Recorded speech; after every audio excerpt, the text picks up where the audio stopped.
মধ্যবিত্ত সংসারের বউ হয়েও অল্প অল্প করে টাকা জমিয়ে নিজের শখের জিনিসটি কিনলাম। সংসারের অনেক প্রয়োজনীয় একটা জিনিস কিনলাম। অল্প অল্প করে টাকা জমিয়ে অবশ্যই সংসারের প্রয়োজনীয় জিনিসগুলো কেনা সম্ভব। আর কি কিনেছি আর কত টাকা দিয়ে কিনেছি অবশ্যই শেয়ার করব, তো পুরো ভিডিওর সাথে থাকার অনুরোধ রইল। আশা করছি আজকের এই ভিডিওটি আপনাদের কাছে অনেক ভালো লাগবে আর অনেকের কাছে উপকারও আসতে পারে। হ্যালো এভরিওয়ান, আসসালামু আলাইকুম। কেমন আছেন সবাই? আই হোপ সবাই খুব ভালো আছেন আর সুস্থ আছেন। আমরাও আলহামদুলিল্লাহ খুব ভালো আছি। আমার নতুন একটি ভিডিওতে সবাইকে ওয়েলকাম করছি। আসলে একটা সংসারে থাকতে গেলে আমাদের অনেক জিনিসের দরকার হয়, তো জিনিসের দরকার হলেও কোনো সময় কিন্তু টাকার জন্য আমরা সেগুলো কিনতে পারি না। তো চাইলেই কিন্তু সব কিছুই করা যায়, তবে সেটার জন্য আপনাকে অবশ্যই প্ল্যান মাফিক একটা সংসারকে চালাতে হবে, হিসেব আর বুদ্ধি করে চলতে হবে। সংসারের খরচ থেকে সব সময় অল্প অল্প করে টাকা জমিয়ে রাখতে হবে, বাঁচিয়ে রাখতে হবে, তাহলেই কিন্তু সব কিছুই সম্ভব। আমি কিভাবে আমার সংসারে চলি, কিভাবে অল্প অল্প করে টাকা জমিয়ে আমি আমার শখের জিনিসগুলো কিনি, আমার সংসারের অতি প্রয়োজনীয় জিনিসগুলো কিনে থাকি, সমস্ত কিছুই আজকের ভিডিওটিতে শেয়ার করব। আশা করছি ভিডিওটি ভালো লাগবে, তো স্কিপ না করে পুরো ভিডিওর সাথেই থাকবেন। তো যাই হোক, এদিকে আগের দিনে যে এক পাতা ডিম আনা হয়েছিল, তো সেগুলো কিন্তু আর ধুয়ে রাখা হয়নি। আসলে এখন সময়ের কাজগুলো আমি আর সময়ে খুব একটা করতে পারি না, কারণ ছোট বেবি নিয়ে কাজ করা আর একা হাতে সংসারের কাজ করাটা অনেকটাই কষ্টের। যারা একা হাতে সংসারের সমস্ত কাজ করে তারা কিন্তু এগুলো খুব ভালো করেই বুঝবে। আর ভিডিও করাটা কিন্তু অনেকটাই কঠিন একটা ব্যাপার ছোট বাচ্চাকে নিয়ে। তো যাই হোক, আমার যেহেতু এটা একটা নেশা হয়ে গেছে, আমার তো বেশ ভালোই লাগে, তো সেজন্যই তো সময়ের জন্য এই কাজটা আর করা হয়নি। তো আজকে কিন্তু এই কাজটাই আগে করে নিচ্ছিলাম, কারণ ডিমগুলোতে প্রচুর পরিমাণে নোংরা ছিল। তো আমি কিন্তু দেখিয়েছিলাম এর আগে যতগুলো ডিমের পাতা আনা হয়েছিল এত পরিমাণে নোংরা কিন্তু ছিল না, তবে আজকের এই ডিমগুলোতে অনেক বেশি নোংরা ছিল। তো আমি কিন্তু দেখিয়েছি, তো সেজন্যই আমি আগে এই কাজটাই করে নিচ্ছিলাম। তো আমি সুন্দর করে কিন্তু একটা একটা করে ডিম পরিষ্কার করে নিয়েছি, আর তারপরে কিন্তু এখন ডিমগুলো ধুয়ে আমি কিছুক্ষণ রেখে দেব। তো যখন পানিটা ঝরে যাবে তখন কিন্তু আমি ফ্রিজে রেখে দেব। আর এখন কিন্তু অনেকটাই গরম পড়ে গেছে, তো ডিমগুলো বাইরে রাখলে কিন্তু নষ্ট হয়ে যেতে পারে, আর এইভাবে ধুয়ে ফ্রিজে রাখলে কিন্তু অনেক দিন পর্যন্ত বেশ ভালো থাকে। আমি কিন্তু যখনই ডিম নিয়ে আসি তখনই কিন্তু এইভাবেই ধুয়ে তারপরে কিন্তু ফ্রিজে রেখে দিই। আসলে এভাবে রাখলে কিন্তু নিজের কাছেও অনেক ভালো লাগে, আর ফ্রিজে যেহেতু অনেক খাবার জিনিস থাকে আর নোংরা অবস্থায় রেখে দিলে কিন্তু নিজের কাছেই ভালো লাগে না, সেজন্য আমি এইভাবেই সুন্দর করে ধুয়ে তারপরে কিন্তু ফ্রিজে রেখে দিই। নতুন গৃহিণীরা চাইলে অবশ্যই এই টিপসটি ফলো করতে পারেন। তো যাই হোক, এখন কিন্তু অনেকটাই গরম পড়ে গেছে, আর কারেন্টের অবস্থা এতটাই খারাপ কি বলবো, মাঝে মধ্যেই কিন্তু কারেন্ট থাকে না, চলে যায়, তখন কিন্তু অনেক বেশি কষ্ট হয়। আর যেহেতু আমার মেয়েটা অনেকটাই ছোট, ও কিন্তু একটু গরম সহ্য করতে পারে না, একটুতেই ঘেমে একাকার হয়ে যায়। একদিন রাতে একেবারে কারেন্ট ছিল না, রাত 3টার দিকে কিন্তু কারেন্ট এসেছিল। মেয়েটাকে নিয়ে ছেলেটাকে নিয়ে অনেক বেশি কষ্ট হয়েছিল। সারা রাত কিন্তু আমি হাত পাখা দিয়ে হাওয়া করেছিলাম, আমারও অনেক কষ্ট হয়েছিল, তার সাথে আমার বাচ্চাগুলোরও কষ্ট হয়েছে, কারণ অনেক গরম। এই গরমে যদি কারেন্ট না থাকে অনেক বেশি কষ্ট হয়। তো সেই জন্যই কিন্তু আজকে আমি আমার প্রয়োজনীয় জিনিসটা কিনেছি, যেটা আমার অনেক বেশি দরকার ছিল। এটা হচ্ছে একটা ইনভার্টার, কারেন্ট না থাকলেও কিন্তু এটা চলবে, কারেন্ট না থাকলেও কিন্তু ফ্যান লাইট এগুলো জ্বলবে। তো সেই জন্যই কিন্তু আমি এটা কিনেছিলাম, আমার অনেক বেশি দরকার ছিল। আসলে কারেন্ট না থাকলে আমার ঘরে কিন্তু কোনো কিছুই হয় না, কারণ অনেকটাই অন্ধকার, যেহেতু চারপাশে বাড়ি, সেজন্য আমার বাড়িটা একেবারে কিন্তু মাঝখানে, তো বেশিরভাগ কিন্তু লাইট জ্বালিয়ে থাকতে হয়, আর যদি কারেন্ট চলে যায় পুরো বাড়ি কিন্তু অন্ধকার হয়ে যায়। তো সেজন্য আমার এটা অনেক বেশি দরকার ছিল, তো সেজন্যই কিন্তু কেনা হয়েছিল। তো পরে কিন্তু মিস্ত্রি আসবে, সেটা লাগিয়ে দেবে, তো অবশ্যই সেটাও শেয়ার করব। তো তার আগে কিন্তু এদিকে হচ্ছে আমি কিছু সবজি বাজার করেছিলাম, তো সেগুলো কিন্তু এখন গুছিয়ে নেব। আর আমার একটা তো মেয়ে রয়েছে আমার কাজ বাড়ানোর জন্য, কি বলবো। তো দেখতেই পাচ্ছেন আমি কিন্তু সবজিগুলো উঠাচ্ছিলাম, আর আমার মেয়ে এসে কিন্তু সমস্ত কিছু আবার ফেলে দিচ্ছিল। তো ওকে নিয়ে কিন্তু এভাবে আমার ব্যস্ত জীবন কাটছে। সবাই আমার সোনাটার জন্য অনেক অনেক দোয়া করবেন। আর এখন কিন্তু আমার ছেলের স্কুল খুলে গেছে, তো কিন্তু স্কুলে চলে গেছে। তো যাই হোক, এই মেয়েটাকে নিয়েই কিন্তু আমাকে এখন সারাটা দিন কাটতে হয়। যখন ও ঘুমিয়ে থাকে তখন কিন্তু আমি বাকি কাজগুলো করার চেষ্টা করি। আর এখন কিন্তু বড় হচ্ছে, তো সেজন্য কিন্তু ঘুমের পরিমাণটাও এখন কমে যাচ্ছে। খুব একটা বেশি কিন্তু এখন ঘুমাতেই চায় না। দিনের বেলা শুধু এক টাইম ঘুমায়। আগে কিন্তু দিনের বেলা 2 টাইম 3 টাইম ঘুমিয়ে যেত, এখন কিন্তু আর ঘুমায় না, শুধুমাত্র এক টাইম ঘুমায়। তো ওর ঘুমের আশায় থাকলে কিন্তু আমার কাজগুলো আর হবে না, তো সেজন্য কিন্তু এইভাবে আমাকে কাজগুলো করতে হচ্ছে। তো যখন সবজিগুলো উঠাচ্ছিলাম ও তো প্রচুর পরিমাণে দুষ্টুমি করছিল, তবে আমার কিন্তু বেশ ভালোই লাগছিল, কারণ বাচ্চারা দুষ্টুমি করবে না তো কে করবে, তাই না? আপনাদের কাছে কেমন লাগছে অবশ্যই কমেন্ট করে জানাতে পারেন। তো যাই হোক, ভিডিও শুরুতে যে কথাটি বলেছিলাম, মধ্যবিত্ত ঘরের একজন গৃহিণী হয়েও কিভাবে টাকা জমিয়ে নিজের শখের জিনিসগুলো কিনে থাকি। আসলে আমাদের সংসারে চলতে গেলে অনেক জিনিসের দরকার হয়।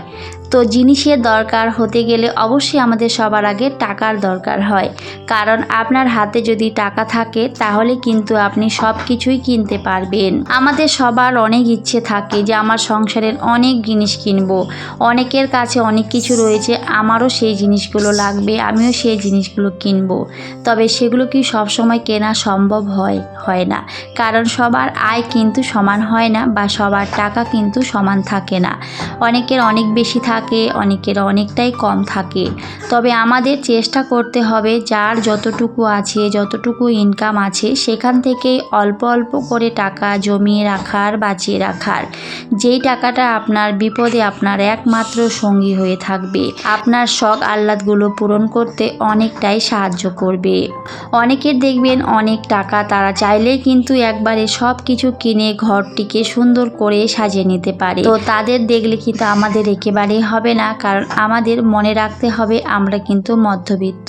আমরা চাইলেই কিন্তু তাদের মতো একবারে সব জিনিস কিনে ঘর সাজাতে পারবো না, বা নিজের কোনো কিছুই করতে পারবো না। সেটার জন্য আমাদেরকে অনেকটা ধৈর্য ধরতে হবে, সময়ের অপেক্ষা করতে হবে, আর অবশ্যই পরিশ্রম করতে হবে, কষ্ট করতে হবে। কষ্ট না করলে বা পরিশ্রম না করলে কখনোই কোনো কিছুই সম্ভব নয়। নিজে চেষ্টা করতে হবে ইনকাম করার, কারণ ইনকাম না করলে এখন কিন্তু টাকা জমানোটা অনেকটাই কষ্টকর। হাজবেন্ডের পাশাপাশি আমাদেরও উচিত কিছু না কিছু কাজ করার, কিছু কাজ করে একটু একটু করে টাকা জমিয়ে রাখার। আর চেষ্টা করতে হবে অল্প খরচে সংসারটিকে চালিয়ে নেওয়ার। অল্প খরচে যদি সংসারটিকে চালাতে পারেন, তাহলে সেখান থেকেও কিছুটা হলেও আপনি টাকা জমিয়ে রাখতে পারবেন আলাদাভাবে। আমাদের বেশি টাকা কিন্তু চলে যায় খাওয়া খরচে, তো সেদিকে একটু নজর রাখতে হবে, খাওয়া খরচটা একটু কমিয়ে দিতে হবে, তাহলেও কিন্তু সেখান থেকে কিছুটা হলেও আপনি টাকা বাঁচাতে পারবেন। কারণ আপনি যদি কিছু করতে চান, কিছু কিনতে চান, সেটার জন্য অবশ্যই আপনাকে অনেক কিছুই স্যাক্রিফাইস করতে হবে। কারণ মনে রাখতে হবে আমরা মধ্যবিত্তরা চাইলে কিন্তু সব কিছু করতে পারে না, অনেকটা স্যাক্রিফাইস করতে হয়, পরিশ্রম করতে হয়, কষ্ট করতে হয়, তারপরেই কিন্তু সব কিছু হয়। তো ভালো কিছু করতে গেলে অবশ্যই একটু কষ্ট করতে হবে, তাহলেই কিন্তু সম্ভব, তা না হলে কিন্তু কোনো কিছুই সম্ভব নয়। তো যাই হোক, তারপরে কিন্তু মিস্ত্রি চলে এসেছিল, আর এই যে আমার প্রয়োজনীয় জিনিসটা কিন্তু লাগিয়েও দিয়েছে। তো এখন কিন্তু কারেন্ট চলে গেল, আমার কোনো সমস্যা হবে না, বা আমার ছোট্ট সোনাদেরও কোনো সমস্যা হবে না। কারেন্ট না থাকলেও কিন্তু ফ্যান চলবে, লাইট চলবে, তো সেজন্য কিন্তু এটা আমার অনেক বেশি দরকার ছিল। আর ভিডিও শুরুতে যেহেতু বলেছিলাম যে আমি দাম সহ বলে দেব, তো সেজন্য এখন দামটাও বলে দিচ্ছি।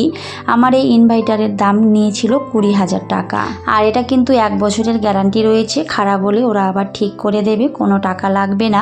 তো যাই হোক, আমার কিন্তু অনেক প্রয়োজনে একটা শখ পূরণ হয়েছে। শখ বললে ভুল হবে, অনেক বেশি প্রয়োজন ছিল, অনেকটা দরকার ছিল। আসলে আমরা সবাই কিন্তু টাকা ইনকাম করি ভালো থাকার জন্য, তো অবশ্যই আমাদের উচিত ভালো থাকার। শুধু টাকা ইনকাম করে টাকা জমিয়ে রাখলেই কিন্তু হয় না, সেই টাকাটাকে কাজেও লাগাতে হয়। আর সবার আগে কিন্তু নিজের সুখটাকে দেখতে হবে। নিজের সুখের জন্যই কিন্তু আমরা এত কিছু করি, এত কষ্ট করি, এত পরিশ্রম করি, যাতে একটু নিজেরা ভালো থাকতে পারি।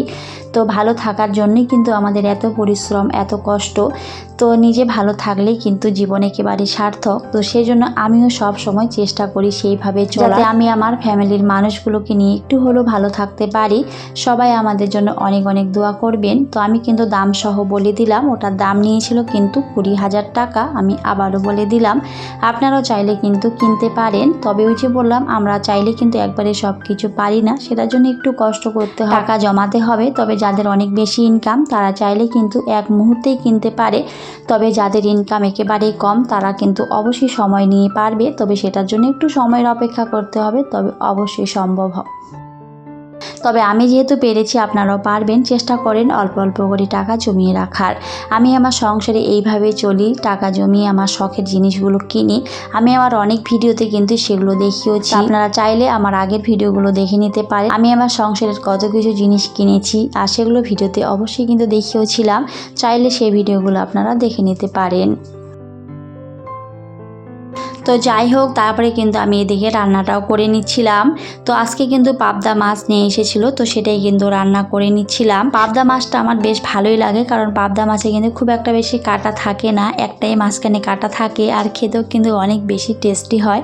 তো সেটাই কিন্তু আজকে আমি রান্না করে নিচ্ছিলাম। যদিও আমি খুব একটা বেশি রান্না বাড়া একেবারেই রাখি না, আমি চেষ্টা করি সব সময় অল্প খরচে আমার সংসারটিকে চালিয়ে নেওয়ার, আর সেইভাবে চলি বলি হয়তো আমি আমার সংসারের অনেক জিনিস কিনতে পারি। আপনারাও চাইলে এই টেকনিকগুলো ফলো করতে পারেন, কারণ একটা সংসারে কিন্তু খাওয়া খরচটাই আমাদের সবচেয়ে বেশি দরকার হয়। আমি বলবো না যে আপনাকে খেতে হবে না, আপনি না খেয়ে টাকা জমিয়ে রাখুন, সেটাও করা যাবে না। অবশ্যই করবেন, তবে সেটার জন্য প্রয়োজন মতো হয়, সেটার জন্য আপনার আয়ের মধ্যে থাকে। আর সত্যি বলতে, একটা সংসারে যদি আপনি ভালো থাকতে চান তাহলে কিন্তু অবশ্যই স্বামী স্ত্রী দুজনের মধ্যে ভালোবাসা, বোঝাপড়া এগুলো থাকা অনেক বেশি দরকার। হয়তো আপনি অনেক বেশি টাকা জমিয়ে রাখেন আর আপনার হাজব্যান্ড অনেক বেশি টাকা খরচ করে টাকা জমিয়ে রাখে না, সেরকম করলে কিন্তু একটা সংসারে কখনোই আয় উন্নতি বাড়বে না বা আপনি কোনো কিছুই করতে পারবেন না। তো অবশ্যই দুজনকেই এই বিষয়গুলো মানতে হবে, দুজনকেই অল্প অল্প করে জমিয়ে রাখতে হবে, শুধু খরচ করলেই হবে না, দুজনকেই বুঝতে হবে, তাহলে কিন্তু সব কিছু করতে পারবেন। আর তাছাড়া কিন্তু কোনো কিছুই সম্ভব নয়। যাই হোক, এদিকে অনেক কথা বলেছি, আর কথার ফাঁকে আমি কিন্তু আমার কাজগুলো করে নিচ্ছিলাম।